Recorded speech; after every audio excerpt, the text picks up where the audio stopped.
gentleman has worked in various institutions, including the Malawi Central Bank, Malawi Common Service, ActionAid International, and Investec Asset Management in the UK, and as well as the World Education Inc. in the United States of America. Ladies and gentlemen, join me in welcoming the Chief Executive Officer of the Malawi Investment and Trade Center, MITC, Mr. Paul Kwengwere. Big hand as he walks to the front.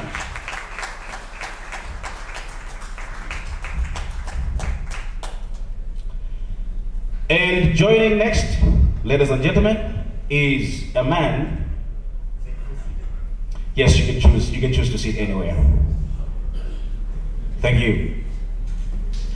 And joining me next is a man who, in his long career, has worked in several portfolios, including holding the position of Accountant General in the Ministry of Finance and Managing Director of the Export Development Fund. This man, ladies and gentlemen, is the former president of the Institute of Chartered Accountants in Malawi and has served on a lot of local boards for different organizations. Ladies and gentlemen, put your hands together for the Deputy Governor, Reserve Bank of Malawi, responsible for operations, Mr. William Matambo.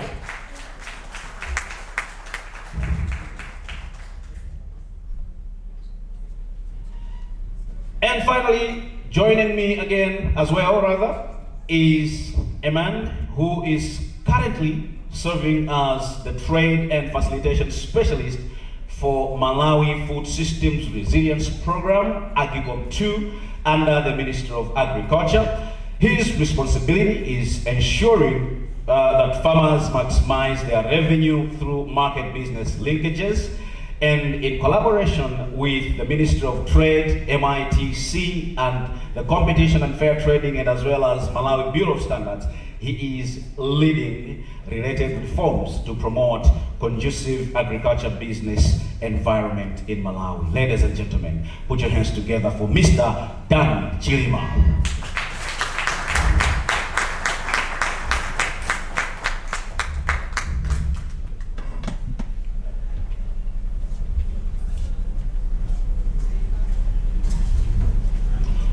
Perhaps if we can shorten the gaps between the chairs. Yes. That's fine. Now, gentlemen, welcome to the panel discussion. And this is how we are going to do it. We have 1 hour for this panel discussion. And I will have questions for each one of you, particularly looking at your various experiences from the institutions you're coming from. And like I said, the topic we are discussing this morning is the roles of private and public sector players in spurring innovations, production, and exports. Now, I will start with a general question for each one of you. Malawi is currently looking at the Malawi 2063 vision, whose 3 main pillars are agriculture productivity and commercialization, industrialization, and urbanization. Now, okay.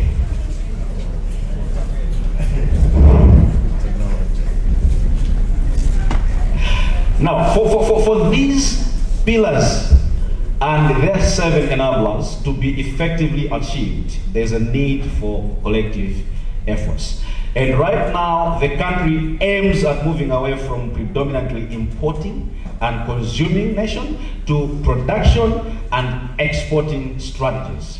Now, I would like to understand from each one of you, because this strategy or these strategies require collective efforts. And I would like to understand from each one of you, what role does the private sector and what role does the public sector have to play to achieve this strategy? Perhaps let's start with AGICOM and then we'll come to MITC.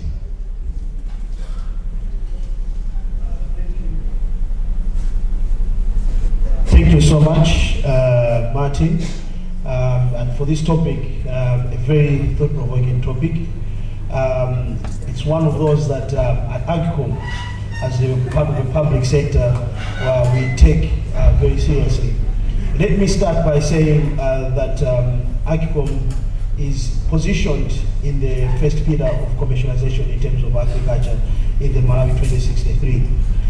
Now, one of the key investments that government is doing, and we all know as Malawi, we are majorly an agriculture exporting country that we wish to be according to 2063. Now, how do we work? What is the role of the public sector? Now, what is the role of the private sector? One thing for sure is that the public sector is not going to go into production of products and then export it. We have to work together with the private sector, whether it's SMEs, whether it's farmers, to actually farm and produce value add and export. So our biggest role from the public sector side, we managed through Malawi government and World Bank to source some funding that will help in terms of commercializing and providing resources for farmers and others to actually invest into agriculture production. So at AGCOM, we've been providing matching grants since 2018 till today. We've provided over $40 million to various farmers to actually invest in commercialization of agriculture. So they're investing in tractors, they're investing in warehousing, they're investing in irrigation, and others. So we believe on that front, from a public sector point of view, we are playing a role in ensuring some of the SMEs and some of the farmers who will not have the capital to invest in agriculture have cheap capital, cheap in terms of grants, because they'll never have to pay them back. So we provide that at 70%. But not only that, from our end, we are also working with various ministries to try and facilitate some reforms to ensure that we, as a country, have a conducive environment for agriculture. We have done a lot. I'll just mention a few, Martin. We have facilitated the Malawi business registration system. As of today, where we are, we can actually register business by the time we walk out of this room. You can start the process and finish the process all on the desk where you are, and that was facilitated from us. This is a good system that allows people to online register their businesses. As long as you've got a tip-in and you've got NRP network, you can be able to register your businesses. We also have more that we have done, including facilitation of review of some of the laws that we have that affect the agriculture sector, including the Export and Investment Promotion Act. The regulations have been gazetted already, working in collaboration with MITC. But I don't want to take too much of your time, but I think that's part of what we're doing in the public sector. Yes, I have some follow-up questions on that, but then let's get to hear from Mr. Gwengwere from his perspective on the roles of the private and public sectors as far as this strategy is concerned. Mr. Gwengwere, please. Well, thank you so much on that. Let me talk a bit about what really we are involved in terms of taking part a good role of improving the private sector's role. Well, MITC has been there basically for the private sector. We try to, as much as possible, to ensure that the private sector are able to operate nicely and able to export. So MITC, through its act, Malawi Investment Promotion and Exports, Investment and Export Promotion, we ensure that the private sector are able to have the market for the exports. We ensure that they are able to, through our one-stop service center, have all the necessary support, incentives or whatever, so that they're able to produce more and export. Our emphasis is much on exports or production. And in terms of production, we look at value addition. So, in brief, what MITC does is to have those the private sector produce more. We're able to find their markets for that they're able to export. We're able to train small and medium enterprises, because I think earlier on we had a lot more from Mr. Ngwira on different challenges that we got. So we want to have a lot of small and medium enterprises export. We heard in this room there are very few exporters, but we want more exporters. So we're able to find your market, we're able to provide training support to understand the export environment so that more is exported. And then we know that it's us who can change the situation. Yes, we expect companies from outside, but a lot more from us. Thank you. Thank you very much, Mr. Matambo. Briefly, from the Arabian perspective.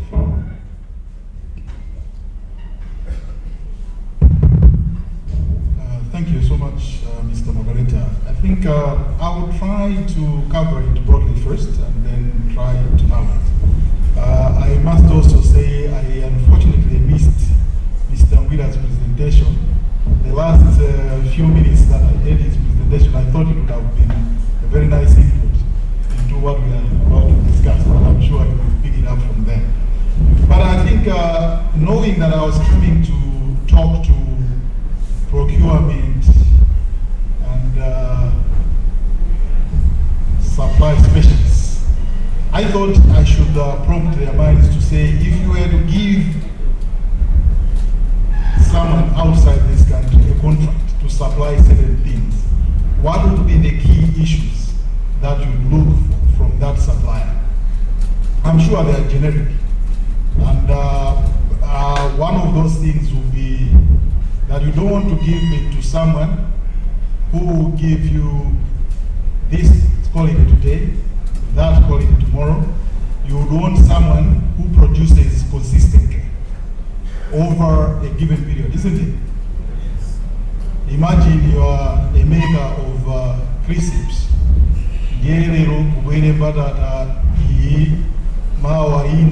Will you maintain your quality of crisps? So those are some of the issues. Consistency of supply in terms of what we produce and the quality that we manage, but also quantities. My experience when I was managing director of Export Development Fund made me travel, and sometimes we would go to trade fairs to market Malawi products together with MITC. You find that there, I remember the other time we went to a fair in China, and they were like, yeah, we like your soya, but we want 100,000 metric tons every year for the next 5 years. Can you guarantee that? And I think the country's production was below that at the time. So obviously, the market is there, but you don't have the goods. So these are some of the things I'm sure Mr. Ngwira touched on, but that we should also be talking about when we talk about strategies. We also have to think about our cost of production. I think you will see that in the region, even for maize, our friends in Zimbabwe, I think when they grow maize, at the moment, on average, I think they are doing 16 to 20 tons per hectare. I don't know where we are as Malawi, but Mr. Ngwira is telling me about 2 or so. So what it means is if you are going to compete with a trader of maize in Harare, your cost of production in Malawi will be far much higher than that of the Zimbabwean. And this is evident even as we speak now, that our cost of maize this year, as we stand now, is the highest in the region. Yeah? And that's partly why I think our inflation is getting high, because our cost of production of maize is also high. So when we talk of strategies, we should look at all these. So I'm happy that with me we have article, because I think the Vision 2063, when we were looking at the pillars, we said, what is it that we can do differently to make Malawi become more productive and achieve its goals? So you find that the pillar that is holding everything together is the one that we took call agricultural productivity and commercialization. In the past, we have done agriculture, and unfortunately, I think we had commercial farmers up until late 90s, and then the policies of the country didn't allow them to survive in business, and most of them wound up. So we're relying on subsistence farmers for our exports. So if you look at subsistence farmers, you immediately see that the issues that I was talking about of consistency of supply, maintaining quality, maintaining levels of production would not work. That's why I think Agriculture is very, very strategic. I think in the drive going forward, we need commercial farmers who can help us to achieve some of these things. Similarly, I think maintaining standards for a subsistence farmer is not as easy. So I think, again, I think government has come up with a number of structures, a number of reforms. I don't know how many of you know that the Malawi Bureau of Standard has been greatly improved, including building new labs. That will help us to meet international standards for exports. When you go out there, if we had time, I would have shown you pictures of a lab in China where they subject your exports to. It's very elaborate, a much bigger room than this one. And they will test so many things, including what insects touched on the plants before they went to China, what impact those would have. So it's very elaborate. For us to do much on exports, we need to understand that thinking, and we need to produce in line with that understanding. So yeah, I think there's quite a number of things that we need to do. And I also wanted to talk about aflatoxins, and also the need now for environmental, social, and governance issues to be brought into the picture when we are producing for exports. So, what strategies? I think we are on the right path. We might not be traveling at the pace everyone would want, but I think most of these issues, we have started talking about them. There are strategies that various players are putting in place. And also, I think we have also seen the coming in of the bill on seed. That one is very important because that will also help that the country produces enough in line with what others are able to achieve. Tikamazala mbeu ya magoro and expected to compete on the international market will be difficult unless we have a strategy to market it as organic, which is a completely different market sector. So I think there are so many things, but I think maybe for a start, I could stop there. I think we will talk about specific issues about what we are doing as Reserve Bank when I talk about one or two things.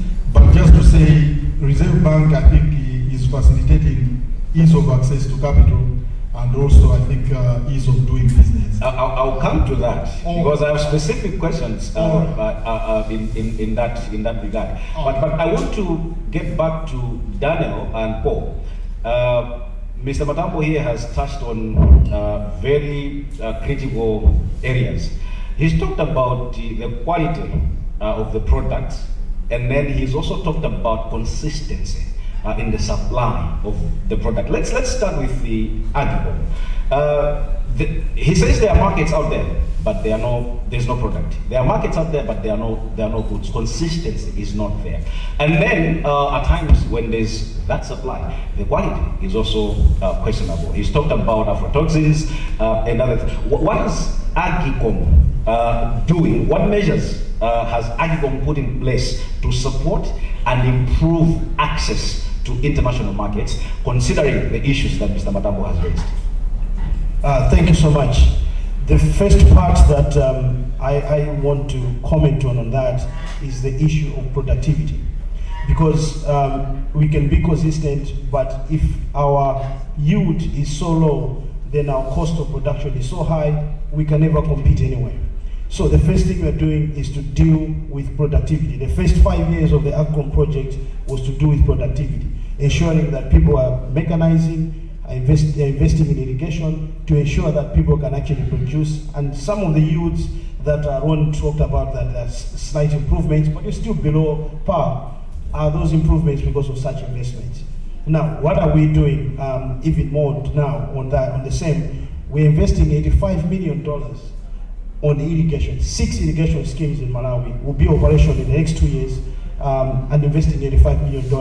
We're expecting thousands of metric tons of rice, of groundnuts, and others that will come in through those kind of irrigation schemes. Now, on the other side is, what are we doing to access those markets? I'll give you a very good example. I think we don't market enough in Malawi. We got a small cooperative of about 65 people that are working in Cholo producing tea. Just 2 months ago, they have now managed to put their tea on Sainsbury's market in the UK.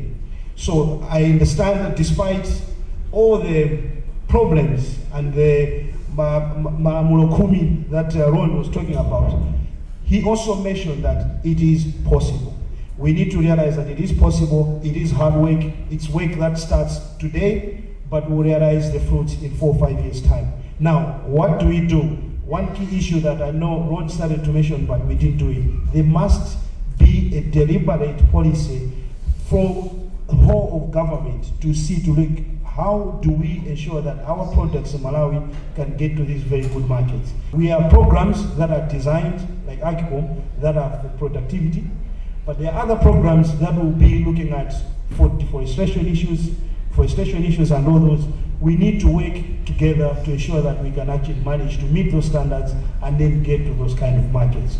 So far in AGCOM, we've been able to get this cooperative into UK markets, but we're also trying to get others into South African market and other markets. Maybe let me stop there for now. No, thank you very much. I think, Paul, you can touch on the same question, because you talked about your role in making sure that there's value addition, there's good production. You talked about the enabling the traders to find markets and all that.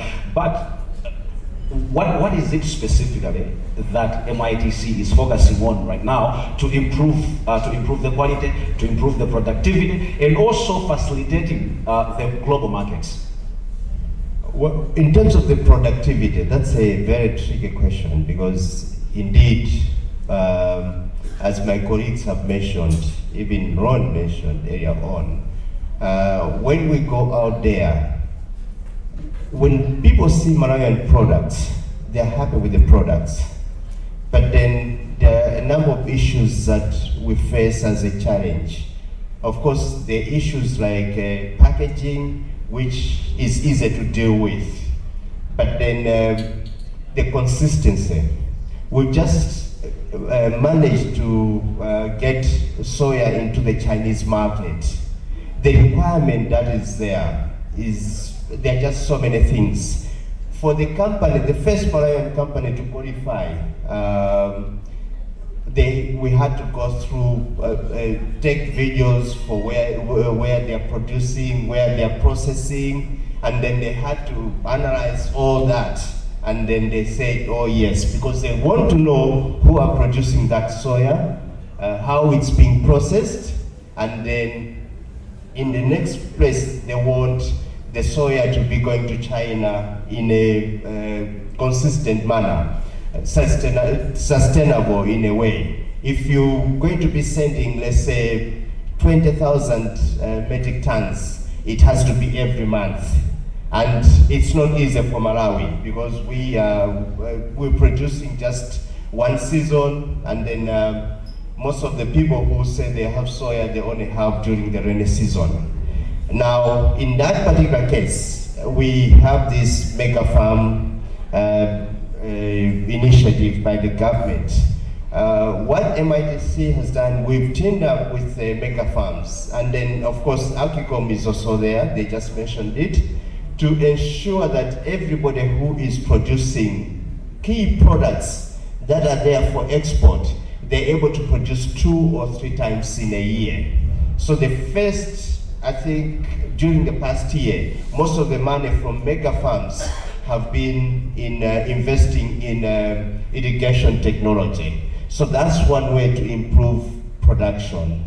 And we're hoping that in the coming couple of years, we should be able to do that. But then for the other areas where we have challenges, say in terms of market, in terms of the how the product looks, the packaging. I'll give you an example. Last year, we dealt with a company in, not a company, an association in Mulanje that had lots of pineapples. They came to MITC. We were able to find a market for them in Dubai, in United Arab Emirates. And the people from United Arab Emirates sent specifications. These are cartons that have got certain open space, some holes behind, and then those timakandika flexiform, timaika mafruits, timadona mafruits of South Africa. They said, let these people package it in this way. And then when we passed on the information to the association, they said, where do we get the packages? They went to Blante and then they couldn't find the packages, and they also wanted money to buy the packages. So those are some of the situations that we deal with most of the times. But then we've been discussing with different off-takers so that maybe there could be somebody who can help such a situation. But then the other factor is on the logistics, getting the horticultural products to those countries in time so that they still have about 4, 5, or 10 days shelf life. So those are the situations where we also have been in discussion with Emirates Airlines to see how we can have a space in their airline to at a very good cost. What we face is a situation where they need an assurance to drop their price. For us to send something to United Arab Emirates, they want us to pay $4. I think earlier on, Mr. Ron mentioned that challenge. And the same products, leaving, let's say, Rwanda, leaving Uganda, they pay about $1. We've asked to drop down to that price, but they want an assurance that that space will always be filled.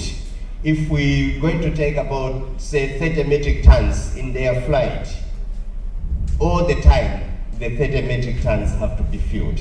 If they're not filled, we have to pay. So these are the situations that we have to deal with, but we are hoping that as soon as possible, we should maybe make a breakthrough and be able to satisfy the market out there. I'll give more examples on Thank you so much. Whilst we are still with you, and by the way, a pat on your back for working hard with the ministry to get the seed bill that Mr. Matambo talked about getting passed in Parliament. I think you deserve a hand. The MITC, the Ministry of Trade. Now, when we are talking of exports, we are looking at both large-scale players and small-scale players.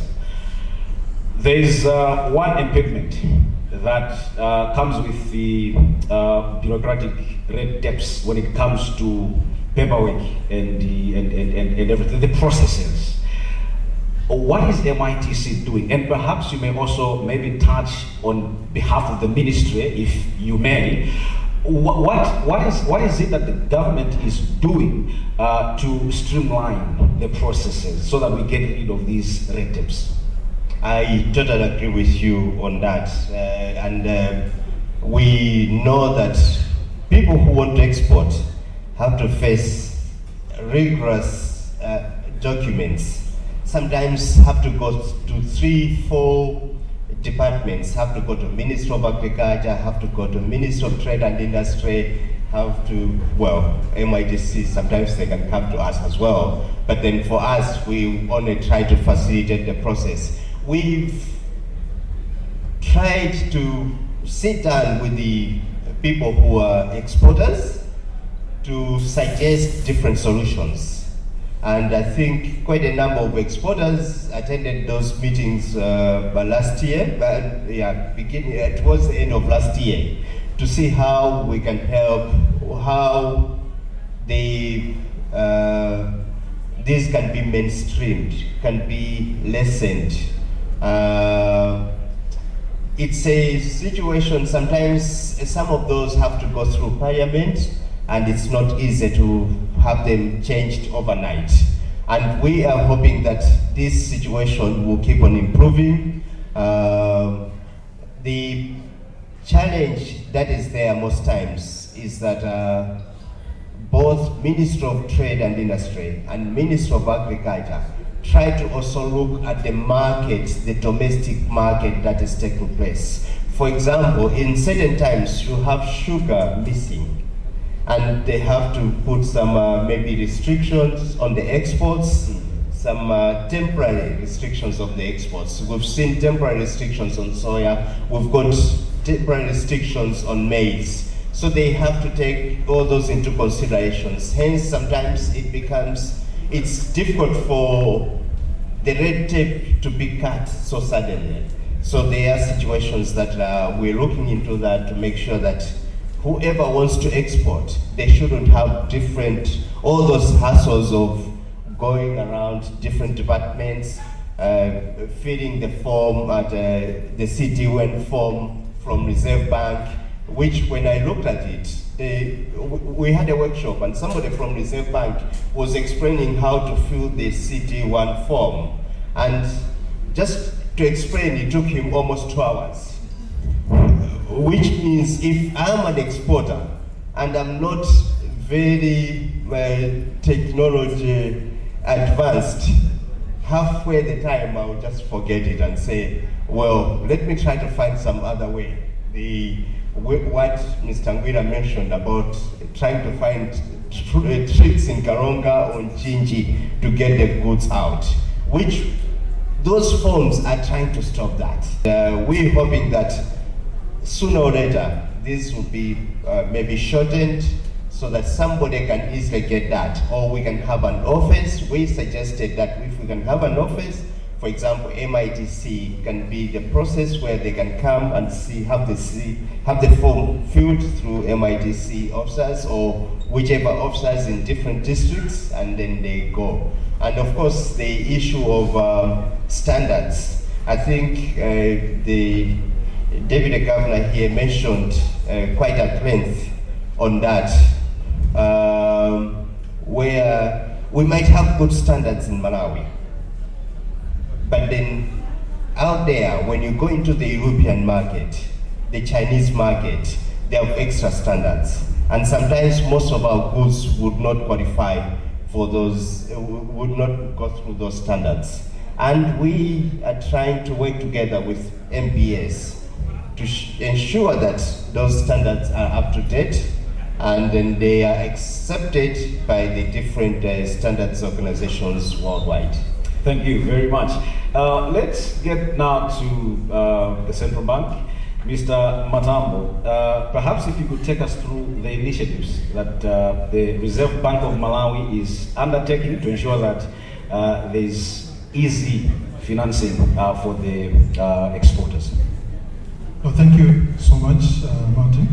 And I want to start by acknowledging the point the CEO of MITC has just made on CD1 form. I hope the meeting will remember that there was a time we had done away with CD1 forms, but unfortunately when we did that, people also stopped bringing their money into the country. They would sell and leave the money out there. Now, I think there's something about that all of us need to do, which is a simple term called patriotism. And maybe I should also appeal, it's possible some of us are working with companies that are doing that. We cannot expect Malawi to develop if all its resources are taken and kept outside. And I think we would also be expecting too much of others to expect them to do miracles when there is no foreign exchange. I heard Mr. Ngwira touch on it. So I think it's incumbent upon all of us to jealously safeguard the little that we have. Trust me, if we include illicit financial flows in our calculations that we see every day, the situation of foreign exchange would have been significantly different. At the moment, we have $1 of exports matching $3 of imports. And we know that's a recipe for disaster, right? But if we were to include the illicit financial flows that most fellow Malawians are participating in, that ratio would have been much, much less, and the economics would have also been different. So I just wanted to make that appeal. So we have taken note of the complications of the CD1 form, and we will try to work on it. But I wanted to say that when we were working on it, we did trials, and we were saying at most it should take you 15 minutes to complete that form if your internet is working properly. I don't know if there are exporters who have used the CD1 forms who tell me a different story, but our tests told us that you only need 15 minutes or less to complete the CD1 form. So I wanted to start from there. Okay. But moving from there, I think what are we doing? I think as Reserve Bank, to ease access to finance, I think we are trying very hard to promote the creation of more developmental financial institutions. Development financial institutions, I think, are the ones and the only ones in any economy who have long-term capital. In Malawi, one of the challenges is that we want to start a factory using a commercial bank loan. I'm sure you all know that the economics doesn't work because commercial banks are on the shorter end of finance. I think the maximum you'll be lucky if you get even a 5-year loan. 2 years or 3, because that's where their risk appetite is. But if you want a loan that is 10 years or more, then you need a development finance institution. And that's why I think Reserve Bank created the Export Development Fund. It was created a long time back, but I think serious operations only started, I think, somewhere in 2018. So sometimes we hear questions, but what has EDF done? No, it's too early, because I think it was not properly capitalized until 2018 or thereabout. But I think I can tell you that EDF is making a difference to quite a number of organizations in Malawi. On Wednesday this week, we had a stakeholder engagement, and there were very impressive testimonies that came through to say that EDF is really assisting quite a number of organizations access finance. But other than that, I think within the central bank, we are also looking at the money that pension funds are holding. It's a lot of money, and most of it is long term. So we are saying, how can we facilitate, or how can we come up with policies that facilitate that these pension funds give this money to private sector for production purposes. So we are working with all the key stakeholders, and very soon we'll be coming up with a regulation that will facilitate the availability of those funds for productive use. So I think with those, maybe I should stop, but I think we're trying quite a lot to change the dynamic. Thank you. Thank you very much. I'm afraid we're running out of time, but I would like to give an opportunity to the audience to ask questions to our panelists. Please, if you have a question, you raise your hand, you mention your name, the institution you're coming from, and you direct your question to the specific panelist. From Solano. So let me open this time for the next 10 or so for questions from the audience. Can we have microphone rotating, please? Thank you. Thank you.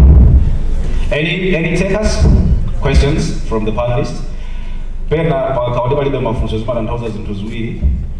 ayankhula zomwe tikugwirizana nazo zamveka mwina zikolola nthazaso zitatu kapena sitidamve bwinobwino kapena mwina sitikuyikapo chinthu. Okay, let's take a question from here and then we go that side, then we'll come this side. We go that side and then we move to the other side. I'm Panganani Kirowe, working for Digital Malawi Project. Can I shoot? Yes, please. Okay.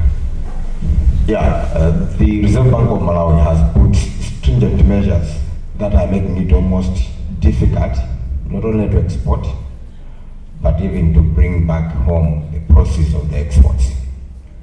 Such that if they have their data there on the PC, I'm sure ever since they enacted this law, the forex that was supposed to be coming through the enacting of these measures must be going the opposite way, implying that the measures are no longer serving the purpose. In fact, they are worsening the situation.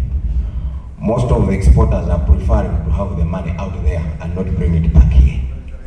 So I would like to know what measures are they putting in place to reverse this trend. Thank you. Right, thank you very much. Let's go over that side. Peter, could we have another microphone? Okay, thank you. Yeah. My name is Stanley Chingaibe Eskom. When Mr. Roy Wheeler was giving us his part of the session here, he had mentioned something to do with the hindrances to export competitiveness, in alignment also to the same question that my colleague has relayed in terms of measures that has come about mostly maybe because of the Forest Controls Bill and all that. Now, my question is also to the colleague from the Reserve Bank, that the impression that is relayed here is somehow negative in nature. But I believe there could be some positive insights that can be spoken here to do with the effects, the positive effect of that bill and the bureaucratic processes that has been spoken about here. So the question would be, what would you say to be the expected or the gained positives that are there in terms of the controls, the forest controls that are there, and the improvements that you are expecting, so that there could be that enhancement of global competitiveness in terms of the exports. Thank you. And just the second one, I would also want you to enlighten this group in terms of the $225 million that is coming in from the gold, because the same previous speaker, Mr. Wheeler, did not clarify on how that is being attained, though we may have some expectation that maybe the Reserve Bank could also have a hand in that. Yeah, thank you. Oh, you missed Mr. Wheeler's presentation. Oh yeah, in his presentation, he had spoken about the earnings that we get from the gold sales as a nation through the export of gold, which is about $225 million. So he left us in suspense. He did not actually clarify as to how that is gained. Who are the ones who are benefiting that, and who has been the sellers of that? Is it the Reserve Bank, or is it something outside that? So a clarity on the same could be very important. Yeah. Thank you. All right, thank you very much. Let's go this side. There was a hand from a lady there. We take 2 more questions and then we allow the panelists to answer. Then we can take another last round.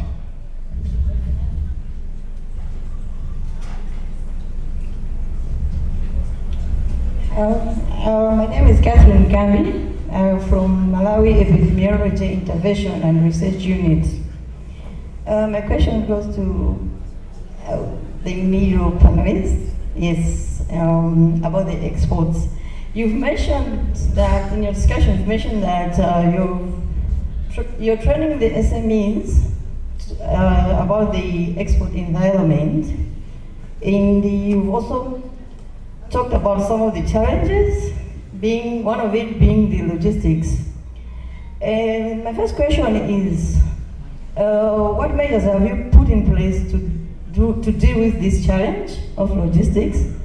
My second question is coming from the example you gave about the pineapple, the export of pineapples in Dubai. I just want to understand why were you exporting the raw pineapples? Why not processing? Was it not economical just to process, or is there any reason why not processing it? Thank you. All right. I saw another hand, I think, somewhere here. All right. Kate, we can take one last question from that end.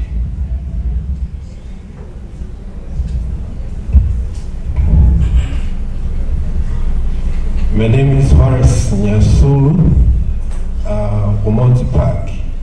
I just want to, earlier on, Ronald talked about a lot of challenges that we are facing with the exports in European markets, Asian markets, and the cost and other challenges in there. But he also talked about the potential markets in Africa, like the Rwanda, Eastern Africa. I just want to check what MITC is doing to identify those markets, and what Agricom, what products do you have that can meet, maybe satisfy those markets in Eastern Africa. Looks like at the moment we're concentrating on the usual products, the tea, the tobacco, into the European markets. How can we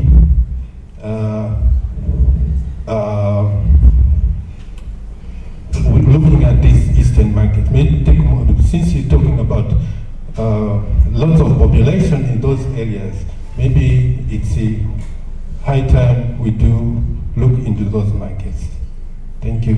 Thank you very much. I would allow our panelists to take those questions. I think we start with the Reserve Bank of Malawi. I think you have quite a number of questions to address. Over to you, Mr. Matambo. Thank you so much. The first question was,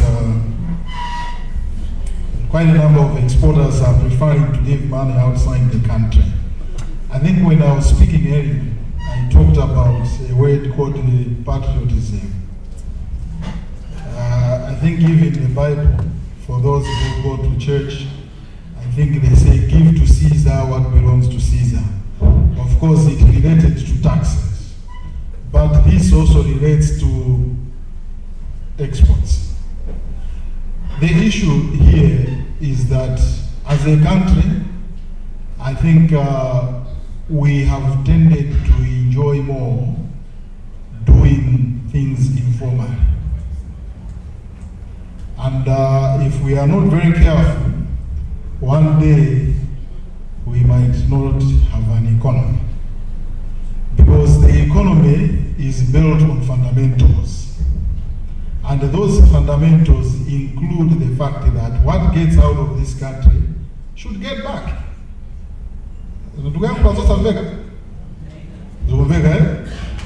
Yeah. So when we talk about people preferring to leave money outside the country, and we should not talk about it as if it's a good thing simply because we are running away from a policy. I mentioned that I think we only introduced the TCD1 form, I think in May last year, after a period of 4 years after removing it. In those 4 years, what we saw is that a lot of people were exporting out of the country, but the proceeds were not coming back. And this was even before the 30% surrender requirement was put in place. Ndiye mufuna mutuze kuti CD1 form ndi 30% surrender requirement ndimene aononga zinthu? No. I think we should be honest enough with ourselves and say zinthu zinazi tisamasekerere ndizolakwika, and we should call them by their name. We are very willing. I think you heard when the CEO of MIPS talked about the length it takes to complete the CD1 form. I said we'll go back and review.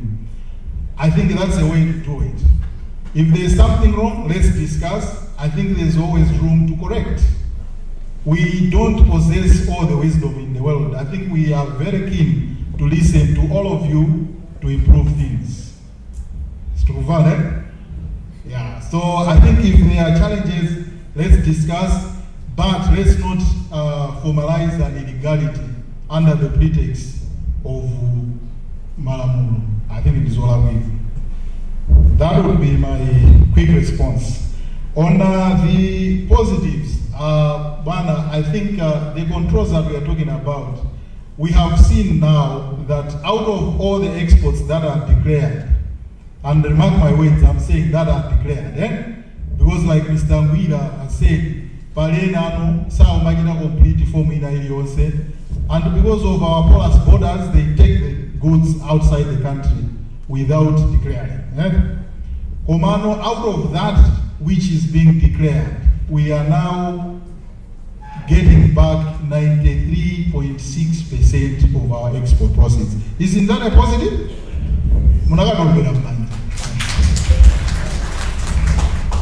But I think all that said and done, I just want to say, if there are challenges, our door is always open. Let's discuss. Thank you so much. There was a question about, I think from the same gentleman from ESCOM, I think a clarification on the gold proceeds. Oh, okay. All right. I think, thank you so much for that reminder. I think because in Musa, I forgot it. Reserve Bank, I think, started buying gold because that's what is in the law. At the moment, we are the only designated buyer of gold in Malawi. So we are just doing what the law says. But as we are doing that, we are still facing a lot of challenges. I think for a long time, our gold was going out illegally, and the situation has not changed much. There's still a lot of people who are taking our gold out of the country without any formalities.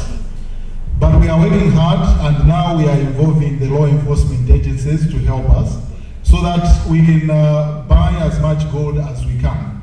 At the moment, we have bought gold, but it's not in sufficient quantities where we are yet ready to take it to the international markets. So we are still in the accumulation phase. When it reaches a certain level, that's when we are going to start exporting it, and also I think building our reserves using that gold. So I think where we are is that we are just stalling it for now. Thank you. Thank you very much. Let's go to the CEO MITC. You have, I think, 2 questions there, and the last question I think you answer, both of you, MITC and AGCOM. Over to you, Mr. Gwengwe. Well, thank you. The first question I had was about the logistics regarding exports. I mentioned about the challenges. Malawi is a landlocked country, or a land-linked country. So in terms of exports, there are usually lots of challenges in terms of transportation. And then the fact that we don't have so much airlines, I think Mr. Ngwira mentioned earlier that sometimes we compete with countries that have got maybe hundreds of cargo airlines moving in and out. And that's what Malawi doesn't have. Even within Africa, we've got landlocked countries, but that have made a lot of progress. They've got their own airlines that move products. I'll give you an example. We know avocado pears. Malawi is, I think, number 6 producer of avocado pears in Africa, and yet we haven't hit the export market as such. Rwanda are double digits, kandi number 14 Gaya, and yet the avocado pears have penetrated into different markets out there. Why? Because they've got their own cargo airline that exports those products. Right now, negotiating with Emirates Airlines that comes to Malawi once a week. That's the only cargo airline that comes to Malawi. And it's a situation which I explained earlier on. So what we're doing is to find a way where we can reach like some other countries. Consider the country buying their own its own aircraft, a cargo aircraft that can be taking goods outside. Then we can make a lot more progress. Otherwise, it will be difficult for us to penetrate the market considering that situation. So Malawi Cargo Center, we're in constant discussion with them, and they are considering that option of having maybe a cargo aircraft that would actually transport most of the horticultural products. In terms of the other products, I think most times we have a way of getting them to the sea and to the ocean, and they're able to get to different parts of the world. The other question that you asked was on considering taking the goods, taking the processed goods out rather than the raw goods. I think that is an issue which we have preached so much. Yes, we can sell soya out there, but the byproducts of soya are much better price. I'll give you an example. For example, we take maize and sell it to Zimbabwe or South Africa for, let's say, $1 a kg. Somebody will take that maize and put it in a machine, add some water, and have cornflakes come out, and send the cornflakes back to Malawi and sell it at about $3-4 per kg. So you see the difference. Your own maize, which you sent out, is coming back to you on the table as cornflakes, having paid about 3-4 times the price when he just added water in a machine.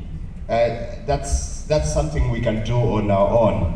And indeed, I would encourage anybody who wants to export to consider value adding.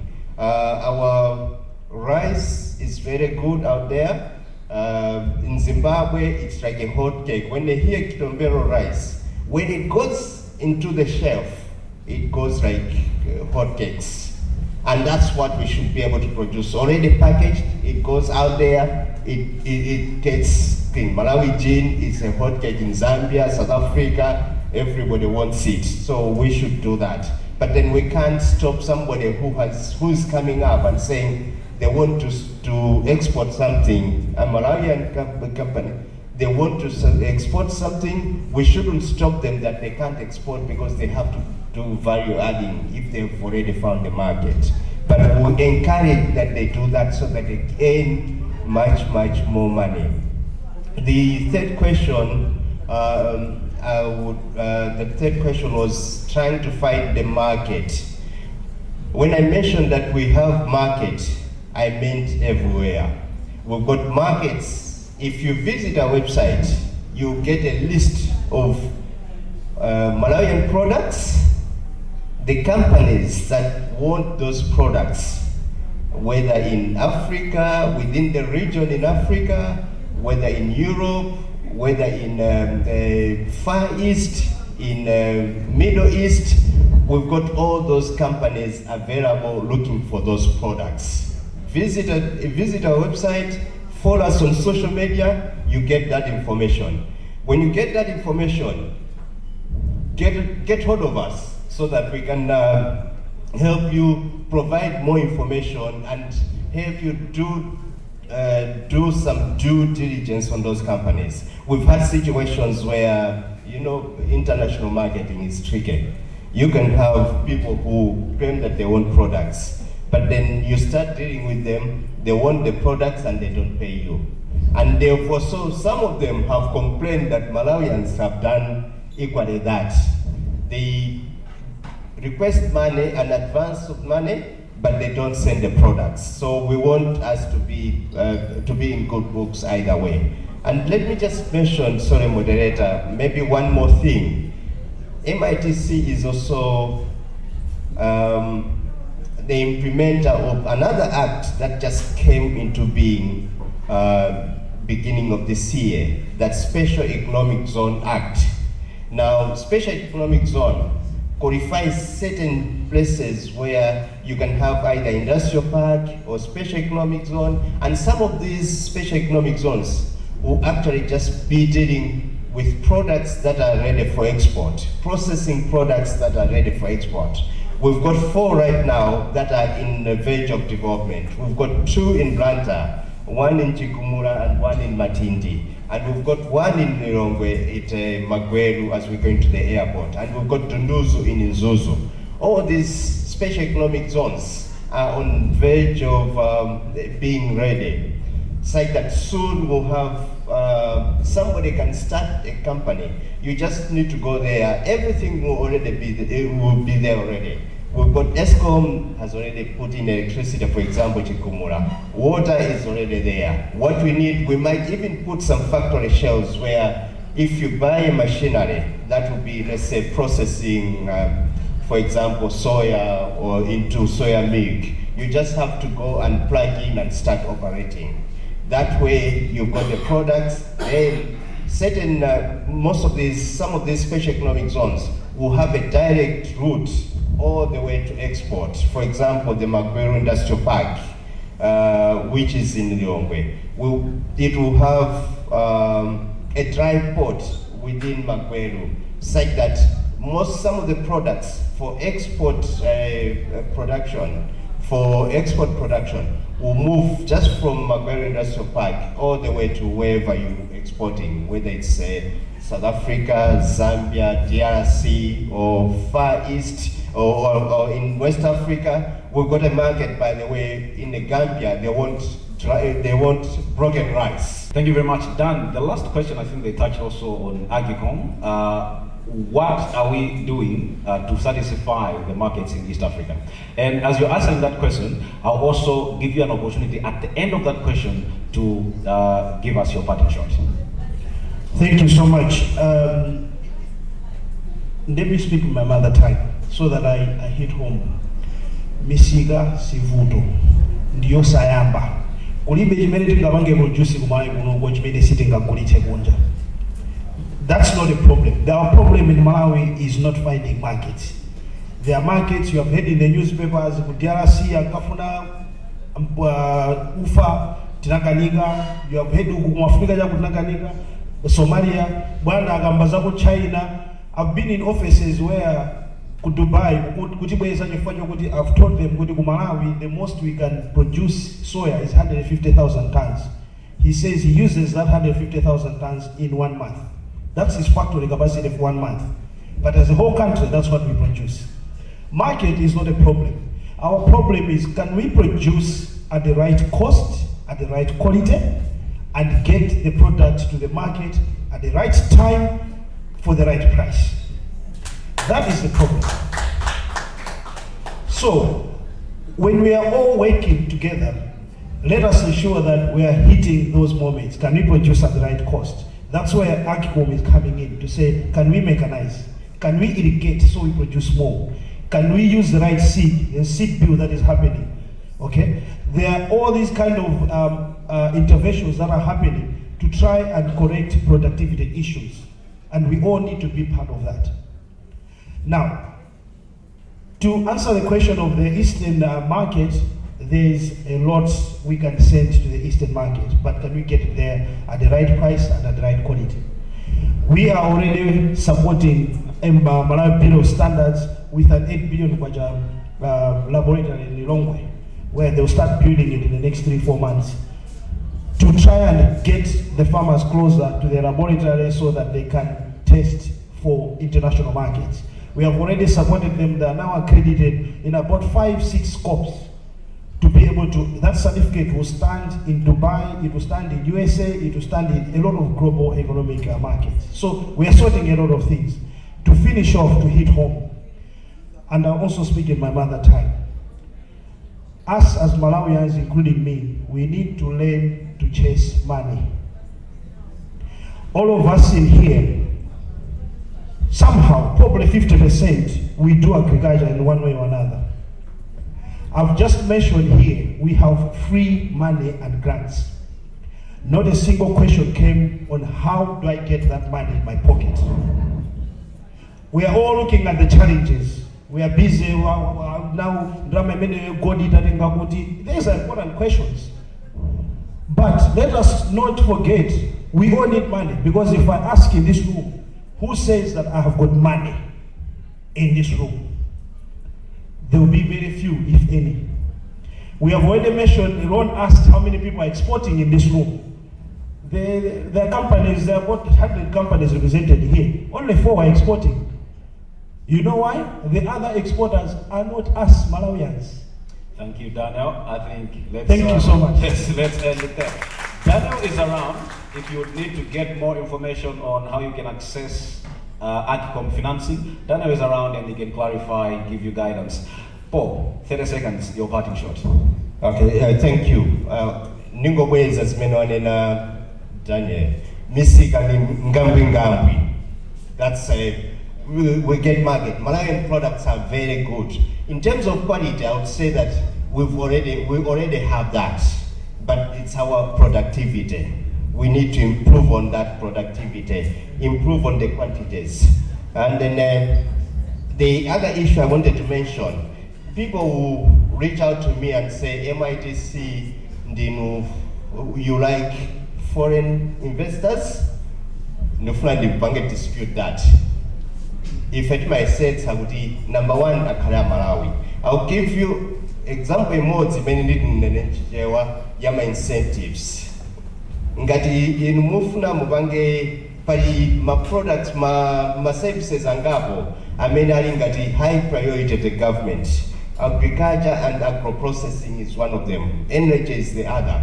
Now these agriculture and agro processing, I'll mention it because we know most of us are happy to deal with that.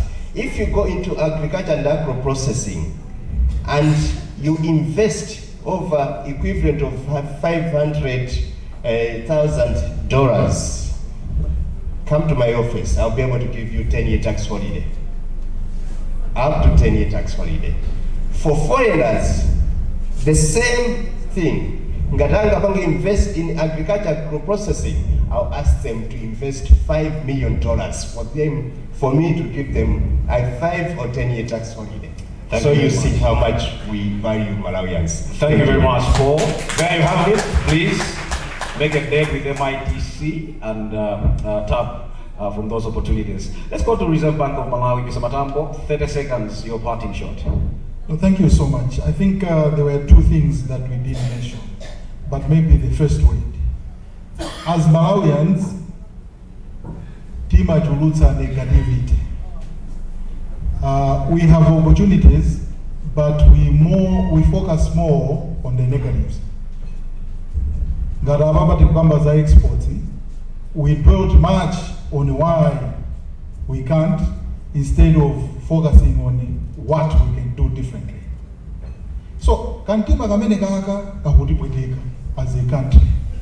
We need a mindset change. I heard Ron talk about it, and it's very, very important that we start with the man in the mirror who is in this room. Can we tell ourselves that we'll do things differently from today on? The other thing is that government bureaucracy is people like me and others. If you think there are processes that are bureaucratic, come and talk to us. We have forums, we have the public-private sector dialogue. This is a high-level committee. We not focus more on big industries, but there's that opportunity. When there are challenges, I think we meet in that forum. where we review things and see how best we can tackle them. There's also a secretariat on Presidential Dialogue Unit, PDU. I'm sure you've heard them hold so many meetings.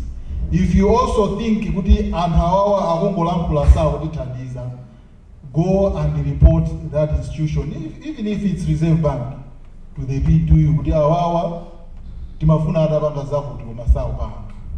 Are we together?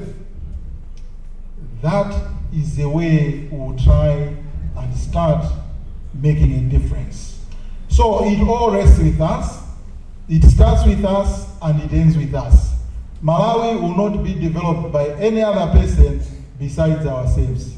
Tikasiyira economy and hobwera, we will keep singing the same song day and night. Thank you very much, Mr. Matambo, for that parting shot. And I'm so fascinated because from day one to this day, mindset change has been coming through and through from almost every other presenter that has stood on this platform. This is something we need to do. And let me wrap up by reverbing and rephrasing something that Mr. Matambo has said.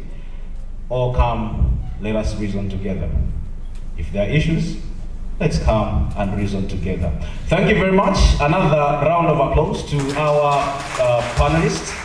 We have Mr. Paul Kwengwele, Chief Executive Officer, MITC, Mr. William Matambo, Deputy Governor, Reserve Bank of Malawi, responsible for operations, and Mr. Dan Chilima, Trade Facilitation Specialist, Agriculture Commercialization Program. Thank you very much, our panelists, for joining us this morning. Another big hand for the panelists. Please, can we have a group photo?